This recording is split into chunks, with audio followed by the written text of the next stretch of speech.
Football দুনিয়ার ego আর অহংকারের কথা উঠলে কার নাম সবার আগে আসে? হ্যাঁ, আমাদের সবার প্রিয় ভাইজান ক্রিস্টিয়ানো রোনালদো। নিজের প্রশংসা নিজে করতে তার জুড়ি মেলা ভার। তবে অতীতে দেওয়া তার এমন কিছু বয়ান আছে যা আজ ভাগ্যের নির্মম পরিহাসে তার দিকে বুমেরাং হয়ে ফিরে আসছে।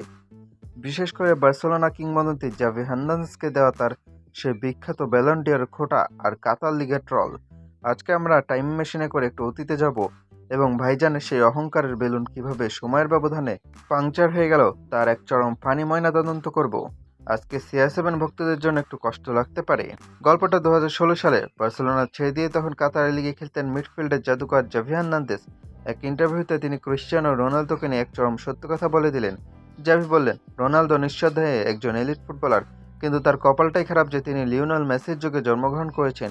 ব্যাস, এই কথা শোনার পর আমাদের ভাইজানের তো একদম গা জ্বলে গেল।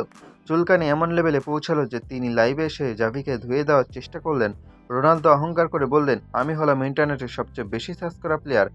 যখন কেউ খবরের শিরোনামে আসতে চায় বা সস্তা পাবলিসিটি চায়, তখন সে আমার নাম নেয়। ভাবুন একবার, জাভি হার্নান্দেজের মতো কিংবদন্তি যার পাবলিসিটি পাওয়ার জন্য রোনালদোর নাম নেওয়া লাগবে। হাসবো নাকি কাঁদবো ভাই? রোনালদো কিন্তু সেখানেই থামেননি।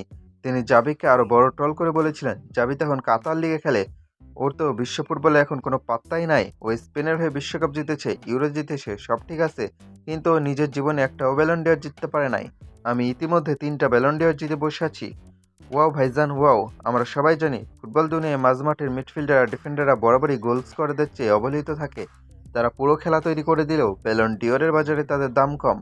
জাভি, ইনিয়েস্তারা ফুটবলকে যা দিয়েছেন তা ব্যালন দিয়ে মাপা অসম্ভব। কিন্তু আমাদের ভাইজান তো ট্রফি আর গোল ছাড়া কিছু বোঝেন না। তাই তিনি জাভিকে সরাসরি ব্যালনের খোঁটা দিয়ে দিলেন আর বললেন, কাতার লিগে খেলে জাভির কোনো পাত্তা নাই। কিন্তু ভাইজান তখন কি জানতেন নিয়তি তার জন্য ওখানেই ওত পেতে বসে আছে? এবার আসুন বর্তমানের বাস্তবতায়, যাকে বলে একেবারে থাপ্পড় মার্কা ভাগ্যের নির্মম পরিহাস। জাভি কাতার লিগে খেলতে গিয়ে ক্যারিয়ারের শেষ 3 বছরে, আর সেখানে গিয়েও সে বিন্দুমাত্র ফাঁকি দেয়নি। কাতার লিগে খেলে 3 বছরে মোট 11টি শিরোপা বা ট্রফি জিতেছেন জাভি। হ্যাঁ ভাই, 11টি ট্রফি। আর ওদিকে কাতার লিগকে পাত্তাহীন বলে আমাদের ভাইজান যখন ক্যারিয়ারের শেষ বেলায় এসে ইউরোপের দল পেলেন না, তখন তাকেও কিন্তু সোজা চলে আসতে হলো সেই এশিয়ার মাটিতে, সৌদি আরবের মরুভূমিতে। আল নাসরে যোগ দেওয়ার পর ভাইজানের অবস্থাটা একটু দেখুন।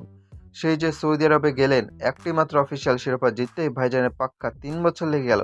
তা আবার প্রতি ম্যাচে ট্রফি না পেয়ে আল নাসেরের ডাগআউটে যেভাবে তিনি মেজাজ হারান, তা দেখে জাভি হয়তো এখন বার্সেলোনায় বসে পপকর্ন খাচ্ছেন আর হাসছেন।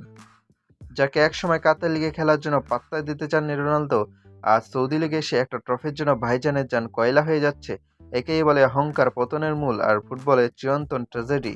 জাভিকে দেওয়া সে ব্যালনের খোঁটা আর কাতার লিগের ট্রল আজ রোনালদোর নিজের ক্যারিয়ারেরই সবচেয়ে বড় মিম হয়ে দাঁড়িয়েছে।